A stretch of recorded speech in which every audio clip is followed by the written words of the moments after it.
morning. We're excited to be here to talk about our state assessment scores. You know, despite all of the distractions, the noise, the impact to our community, our students in classrooms are showing growth, and we're super proud of what's happening. Because of investments from our state and the dedication of our teachers, our support staff, and our leaders, we saw growth in all subject areas across our district, and we are excited to talk about those numbers. Here with me, I have Dr. Adams, who is going to share specifics. Good morning, everyone. I'm Renard Adams. I'm the Chief Accountability and Equity Officer for the district. I wanted to share a few data highlights that show that we're headed in the right direction, and yet we know that we still have more work to do. Overall, PPS students in the 3 through 8 grade band saw a year-over-year increase of 1.5 percentage points in English language arts and an increase of 2.0 percentage points in mathematics. When we look at our racial student groups across the 3-8 band overall, all racial student groups saw both gains in ELA and mathematics. As we look at those across different grade bands, and what I mean by that is grade 3 through 5, grade 6 through 8, grades 3 through 8, PPS year-over-year changes were positive in all grade bands, except for our Latinx students in elementary school, where there was a decline of 2.4 percentage points. In mathematics, there's a similar story, where our Latinx students in elementary school saw a slight decline. Students receiving special ed services saw increased performance in the middle grades band, and when we look at their performance over grades 3 through 8, with grades 3 through 5 remaining relatively flat. In mathematics, students with disabilities showed increased performance across all of the grade bands, so we're proud about that. If I talk about individual grade level performance, our one-year achievement changes were positive in most individual grade levels. In ELA, students in grades 4 and 8 showed the most growth, with 3.4 and 4.1 percentage point gains respectively. In grades 3 through 5, we saw small declines of 0.9 percentage points and 0.1 percentage points. And in mathematics, the only decline was in grade 3 with 1.2 percentage points, while the strongest growth in mathematics was in grade 7 and grade 8, where we saw 3.2 and 5.2 percentage points respectively. What I'm getting really excited about, beyond what I've just shared with you, is the fact that we're now exceeding pre-pandemic achievement levels in mathematics, and we're just about there in English language arts. We're just missing that mark of meeting our pre-pandemic performance by 0.5 of a percentage point. I'd like to shout out to some individual schools. We have several elementary schools that showed positive gains in ELA and mathematics at the same time. I would have you here all day if I named all of them, so I'm just going to pick on a select few. And those elementary schools include Glencoe, Lee Elementary, Markham, and Wrigler, just to name a few. And we also had some middle schools that showed the same achievement, where they showed growth in English language arts and mathematics. And those include, and we could spotlight, Harriet Tubman Middle School, Hosford Middle School, Beaumont, Kellogg, and Roseway Heights. Again, while we are pleased with this progress, we know we still have persistent gaps along the lines of race and ethnicity. We know that we have more work to do, and we believe we're on the right track. We know our students are capable, our educators and building leaders are so very talented and skilled, and that we know our families are ready and willing to partner with us to reach our goals. Thank you. Thank you, Dr. Adams. So it's clear, from our boardroom to our classroom, we have individuals that are focused on the rise of students and intent on making sure that all of our resources and support are directed in our classrooms where it is needed most. We'd love to answer any questions that you may have. Is there any indication on why the group that does have a decline or showing those decreased numbers is showing it compared to other groups? Great.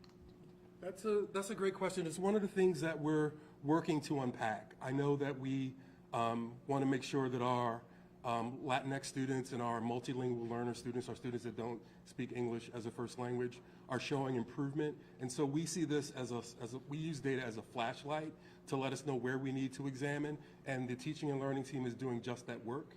Unfortunately, our senior chief of academics is ill today and wasn't able to join us for the conference where she could talk about some of those specific things. One of the things I can say we're working on is an integrated model for teaching students whose first language isn't English, that will involve more collaboration between teachers of those students and our general education teachers.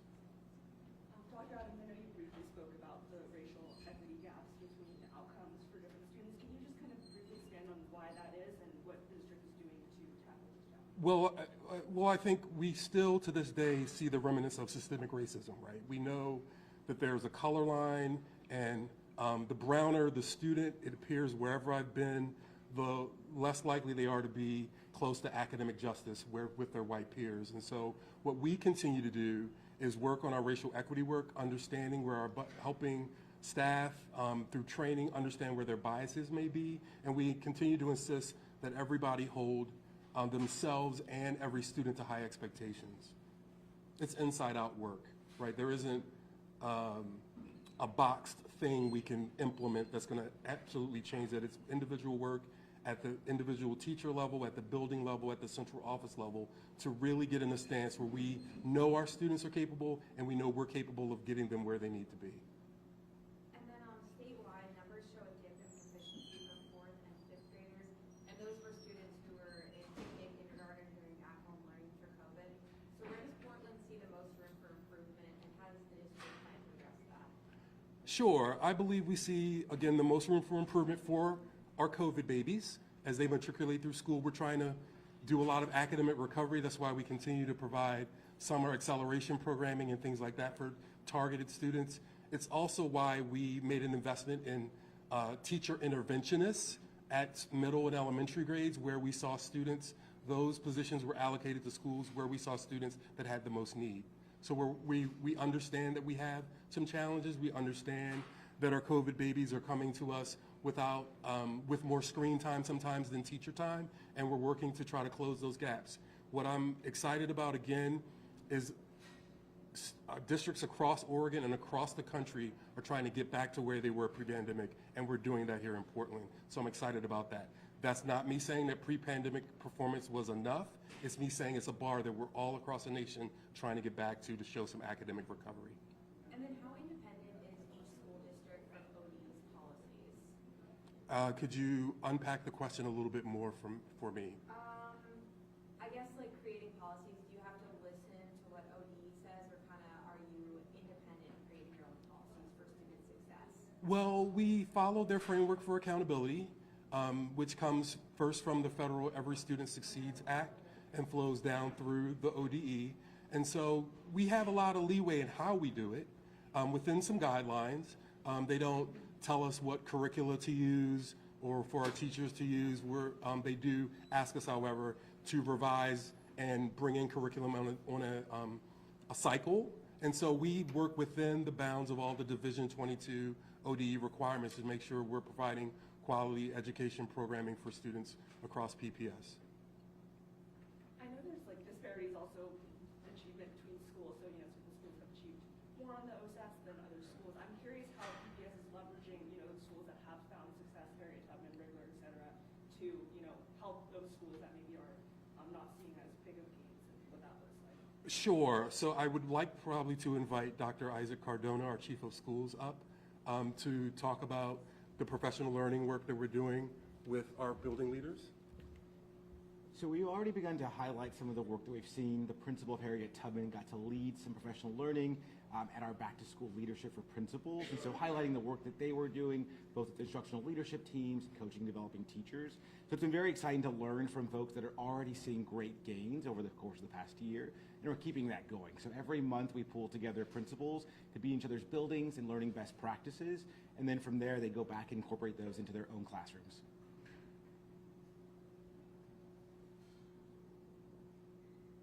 I'm wondering a little bit what we're doing here instead of being at school, where we could maybe hear directly from the folks who have been working on the ground about all the initiatives that you guys have been talking about.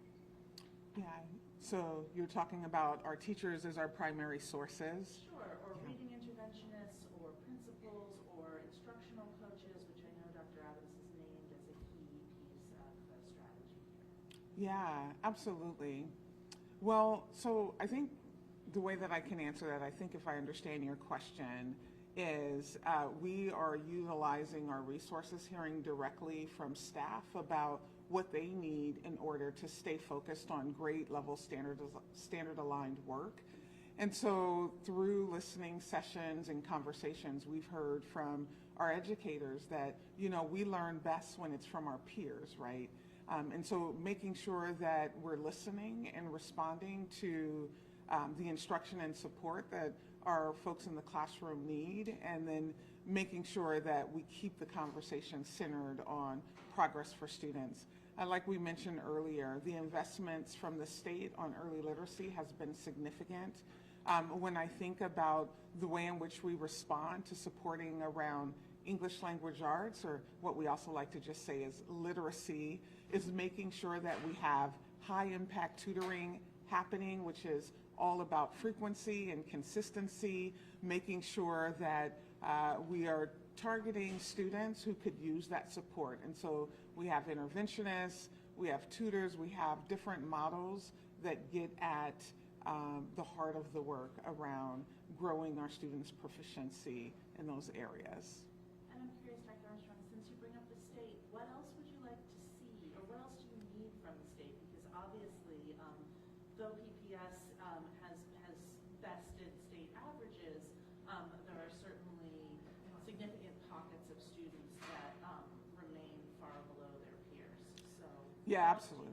Yeah, so we do have a lot of work to do. We know that it's important to pause and celebrate some of those wins that are because of the work of our teachers, our staff in schools and in classrooms.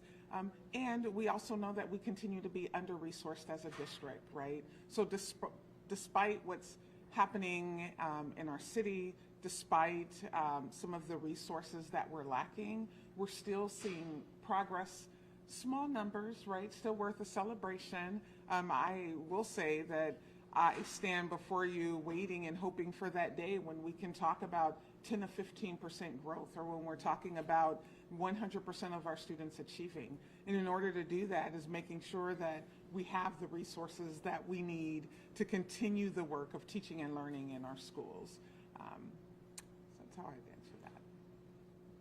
But you're preparing to cut, remind us how much it is this year, Yeah. another 40 million? Yes, we are facing another budget reduction, which is about 40 million, another 5%. You may recall that last year we had a 5% reduction, which was impactful, right? That meant that there were fewer resources in the different spaces across Portland Public Schools, and we're preparing to do another 5% this year, while keeping the focus on high quality learning, because we also know the expectation is that our students achieve. Our families send students to us hoping and expecting for growth to happen, and we need to ensure that. Now, how we ensure that with fewer resources is a conversation that we engage in every day. We hope that the conversation on adequately funding public schools doesn't end or only pick up during the biennium when the funding happens, that it's a conversation we continue to have. Could you speak a little bit more to, I know that there's been a significant amount of early literacy investment from the state, but what you attribute these middle school math improvements to? Sure, I can jump in.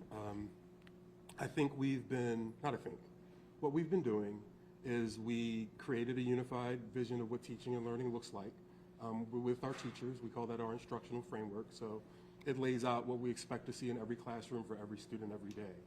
We also have provided materials to our teachers so that they don't have to spend as much time, hopefully, planning lessons that meet the grade level standard in mathematics, right? And our mathematics curricula and those materials were placed in the hands of teachers a little bit before our English language arts materials. And then we also have provided professional learning that was both centralized and individualized at the school building via our instructional coaches. And we believe that, in part, those investments are helping us with our students in mathematics in particular. Yeah, and One of the things that I just want to lift up is that when progress happens, when growth happens, it's not just a win for Portland Public Schools, it's a win for our city. We continue to say that that partnership that is needed for growth to happen, for us to continue to realize Portland as a destination city out of all the cities across the United States. We believe that to be true, and we know that we need to steadily make progress. And one of the things that I'm excited to lift up is that our students with individualized education plans, these are students who are served through our special education program, is continuing to make progress. So I would love to invite up Dr. Buno to share a little bit more specifically around that.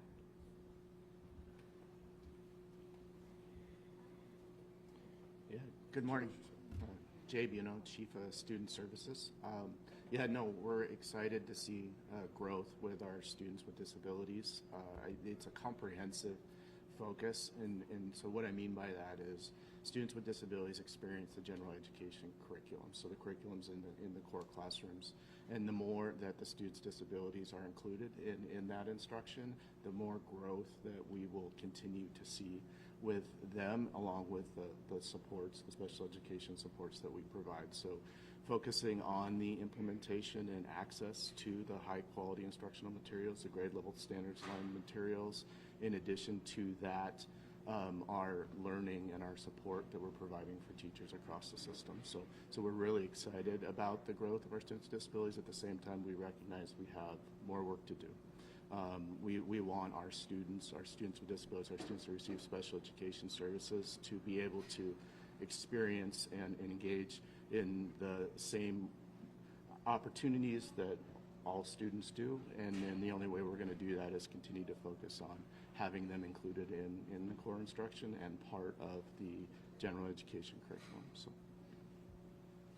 And I wonder if I could ask you guys to address a statistic that isn't getting talked about as much today anyway, which is the graduation rate. It seems to me there's a little bit of a disconnect between the high levels of students who are graduating and the levels of students who are, or the numbers of students who are working at level 3 and level 4 on SBAC tests versus level 2 and level 1. I wonder if you could help us understand that, just why you think there's this discrepancy between graduation rates and state assessment test scores. Understanding, of course, that 11th graders tend not to take the test in enormous numbers. I appreciate the question, Julia. I think it's a matter of knowing that with each of us, right, many of us were teachers, you would find a little bit of variability in maybe how we held standards and things like that. And so graduation is really measuring something different than OSAS measures. Graduation is measuring whether you've met, as determined by your educator, all the standards in the credit-bearing courses, whereas OSAS is saying, are you at this level of proficiency? In a perfect world, those two things would be the same. I come from a state, as you know, where students have to pass 4 tests, ELA, math, biology, and science, in order to graduate, and we don't have that requirement here. And so that makes it a little bit different when we think about graduation rate versus OSAS test performance. And we don't have a measure at the high school level right now because so many of our students opt out and we don't get to that minimum threshold that ODE says we should look at the data reliably, which is 80%.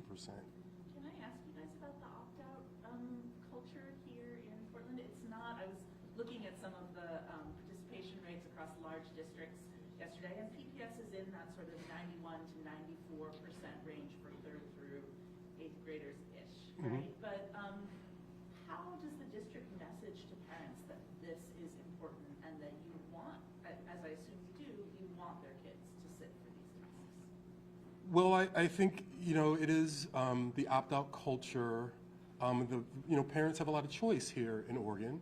In other states, they don't necessarily allow you to opt out of the statewide assessment, right? And so what we try to do is impart upon our families and our teachers the importance of understanding where their children are. One of those data points is the statewide assessment.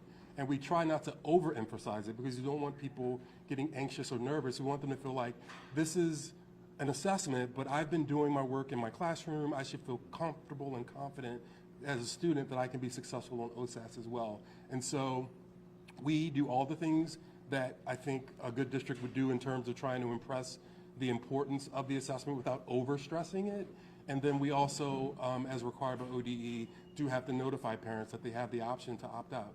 And we do see that, especially at the high school level, in different pockets and communities at a differential rate. That's so interesting. And I know that you guys provide through Parent Square, right? Each parent gets to see Parent how their View. child. Oh, I'm so sorry. It's Parent okay, it's View. confusing. We have Parent Square and we have Parent View. Okay, so you provide through Parent View how students are doing, so parents can see it.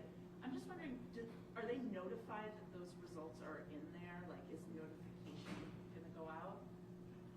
That is something I honestly have to get back to you because I don't want to give you the wrong answer unless Isaac knows the answer.